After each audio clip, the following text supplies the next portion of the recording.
everyone, it is Samson7180 here, and I've got a video for you today on making a Nerf loadout whenever you are ready to make a war. Perhaps you were invited to a local Nerf group by some buddies or a family member or your little kid who probably is on Facebook, and you want to know, how do I get into this hobby and look like I know what I'm doing? So here we go. So first off, we have clothing. What I'm wearing right now is my normal cosplay, which is Speed Racer, which goes into my call sign of Speed Nerfer. Um, I used to wear Phantom of the Opera cosplay, but it got too hot, so I said no. The point is, wear something comfortable. You don't have to go into cosplay. Kind of revolving at Dart in the Park, you're allowed to cosplay. The parks will let you do that. The admin there, he dresses up as the Joker, and his buddies dressed up as like Deadpool, Poison Ivy, makeup and everything. Should be fine as long as you're comfortable. Go for it. I would also say that it's important to stay comfy as well. For example, how hot is it outside? How cold is it outside? See, I wouldn't be wearing this if it was really cold. Maybe the bandana, I wouldn't wear it in the cold. Layer up if it's cold, wear less if it's hot. Not, you know what I mean. Get your head out of the gutter. I see you. Anyway, so I have, it's kind of hard to see. Oh, yep, it's definitely hard to see. I'm wearing white pants and they're very long. I wear a belt with it so they don't fall to the ground, and just it keeps everything up. Next is the tag gear and some appropriate things to wear. Okay, so this is my loadout, and the important thing about it is it's movable, right? You can move, dodge darts and rifle rounds if you need to, and it protects yourself. So I have gloves, fingerless gloves. That way, when that's later, and that's way when I'm firing a blaster, I have easy grip, and when using melee, it doesn't feel clunky, and my fingers can fit through tight spaces, basically.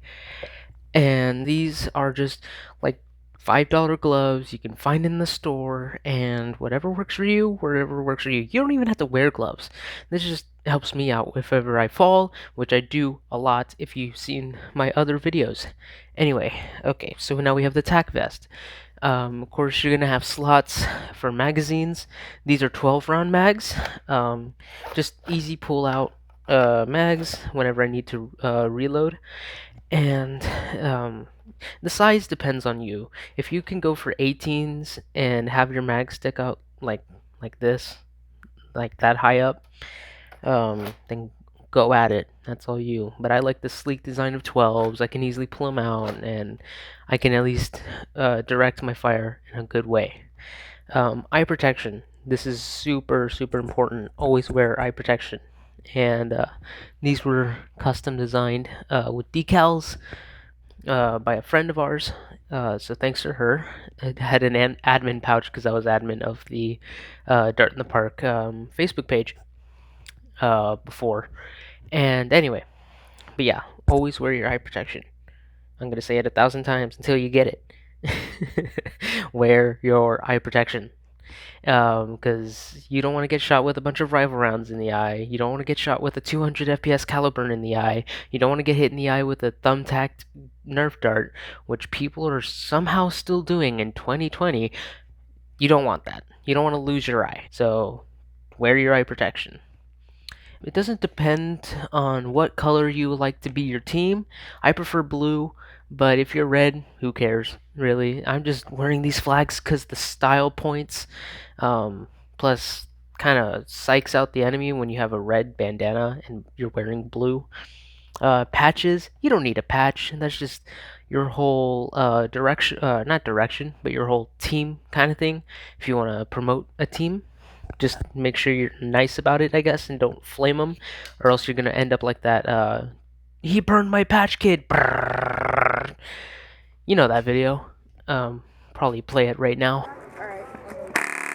another form of eyewear. If it's sunny outside, I wear those. If it's like nice indoor arena, then maybe I'd be wearing these clear glasses, not designed or anything, and that just helps me see in brighter spaces, and does I don't have to worry about affecting my eyes. These glasses are about $2. It's not that hard to find them. Just go to the safety aisle and you'll find them. Next would be knee pads. I know it's on my knees. There you go. And those just help me whenever I need to get on my knee and do the reload, or if I just fell down, I need to break my fall on my knees. I wore these for my zombie job, my zombie actor, for scare acting, and those worked perfectly. So I recommend knee pads. These were a little bit expensive at about $10 or so, depending on your view of money, but these work great. Yeah. Next would be socks and shoes. I cannot reach my foot that high, but just believe me here, I am wearing tennis shoes. Actually, you know what? I have them here. Here's one of them. I'm wearing a different pair. And this is one of them. I will be wearing these actually. And they're just normal running shoes. Since my playstyle is running, I can just wear those. Those are like hiking boots. Those work best because you're going to be up and down hills. You're going to be running around on concrete. You're just going to be everywhere. So it is important to make sure you don't have blisters on your feet, and it's important that you just don't hurt yourself. That is the whole point of this hobby. And yeah, I think that just breaks down everything. Okay, so you're probably looking at this thing and wondering, what is that? And for those of you that already are in Nerf Wars, don't worry about it. This is just for the new people. This is a camelback. If you don't hike, or if you just don't know what it is, you open up the top here, at least for mine. It has a watertight seal, and you put water inside here, um, and then you open up the top, and then you drink out of it. And I put it behind my back. There's a little pouch on the inside, and I just drink out of that whenever I need to. It's also important to probably like bring snacks like salt, and I'm getting this from Captain Xavier's video, I know. And yeah, so make sure you're hydrated and you're just healthy, because passing out over hot weather is not good for anyone. Yeah, so that is the end of the tack vest and outerwear. Okay, so next is the weapons, and these are the things that shoot darts. Depending on what you want to use, you could use rival, mega, balls, like reactor balls, and elite darts. And it just depends on what you want. Oh, let's not forget missiles. If you're in the crew auxiliary, you're somewhat required, if you want to have multiple ammo types on you in case you are in an HVZ situation. But we're not in that situation. We're in public Nerf gameplay situation that you were just invited by your best friend. And so this is my primary, the Tri-Strike, and the missile attachment that came with it. No barrel attachment, because that just drags energy out of your dart whenever you fire it. Next we have is my Sling Strike, right? Yes, my Sling Strike, and this was modified by cutting off the handle and using some GoPro camera mounts and attach it to my forearm. And next, and last but not least, we have is wink, my sidearm, my trusty sidearm. I forgot what this is called. I think it's called the Knockback originally, but then Dart Zone made it, and I took off the dart holder, and I took out the dart post. So this is slightly modded, and that is just so fun to do. Sorry, and it just depends on what you want. You might need to do research on this. And if anything, you can always message me. If you know me personally, you can always message me, and I can give you some of the best pointers, tips, and tricks on what blasters are good in the market right now and which ones aren't. So yeah, and it usually, again, depends on your playstyle and how much time do you have. If you just want a quick pick-me-up, then yeah, if you find a tri-strike somewhere, like at a Goodwill, take it, if it works, of course. And if you have some missiles on you, go ahead, use them. But most of the time, it's just going to be elite darts and short darts. This can fire short darts and elite darts, so that's why I picked this. This can fire elite darts. I'll pick this. This can fire elite darts. This whole main blaster here can fire elite darts. If I didn't want to fire that, I could just take this all off, you know, just yank it all off. See, I could just yank it off and just use it as a elite blaster. You know what I mean? So it's important to decide what playstyle do you want. Yeah, and like I said earlier with the magazines, there you go. But yeah, it just easily depends on what you want to do. If you want to use mega blasters, go ahead for it, but you might need to find the ammo later. If you want to use rifle, that's widely available. You could use that. It's not that hard to use. And there's some great blasters on the market. It is just what you want to play and how you want to play Nerf. And just don't go around and use those thumbtack darts, please. I'm begging you. And if you say, well, he told me to do it, then no, I am not responsible if you hurt anybody. Next, and last but not least, we will have melee weapons. So this is where I kind of stray off a little bit. My main melee weapon is really suggestible, I guess you can call it, and it depends on if you really want a melee weapon. You don't need one, but if you're just tired of just flinging darts everywhere across the field and you're tired of picking them up, then go for the melee route. Like, this is what I do sometimes, and this is my primary melee weapon, which is Obi-Wan Kenobi's lightsaber. This was the 2010 version. Fail. Clip on the back like the classic ones, not like the recent ones that came out, the Blade Builders, and you just push down the button, fling it out. And like I said, as I was straying, most nerfers won't let you use these because this is plastic and can really hurt someone.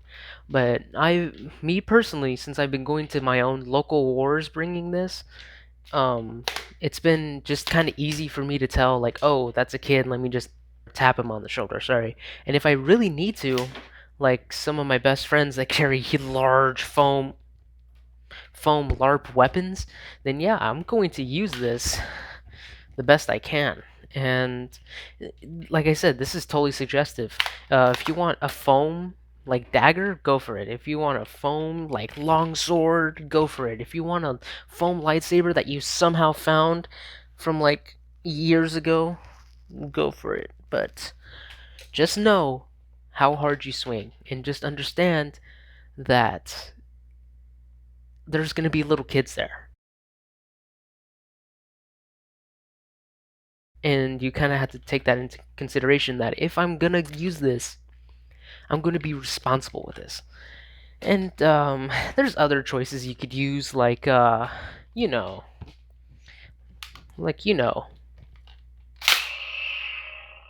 spring action raised lightsaber. That was on the box. This is not my actual opinion on the lightsaber name. You know, has the sounds and noises, and it's spring action, and it's huge, and makes you feel like a Jedi. But maybe it's just too heavy for you. You can't really clip it anywhere, unlike mine, where I just clip it on the back. There you go, where I just clip it on my molly on the back. Or you could be that one guy, you know, the one where you could just have two of these, clip them on, I'll say clip them on here, take them off, and you'd be like Darth Maul. Dun, dun, dun, dun, dun. Kenobi! Anyway. But yeah, it just totally depends on yours, your play style. A lot of this stuff is like what you want to play as and what you want to play with. And if you're just there to just hang out with your buddies, go for it. That's totally up to you. And I hope you all enjoyed this video. And like I said, please be responsible and don't hurt younger kids, or else I'm gonna be mad. I hope you all have a great time, and I hope you all enjoyed this video. Like, comment, subscribe, and this is Samson 180 signing off.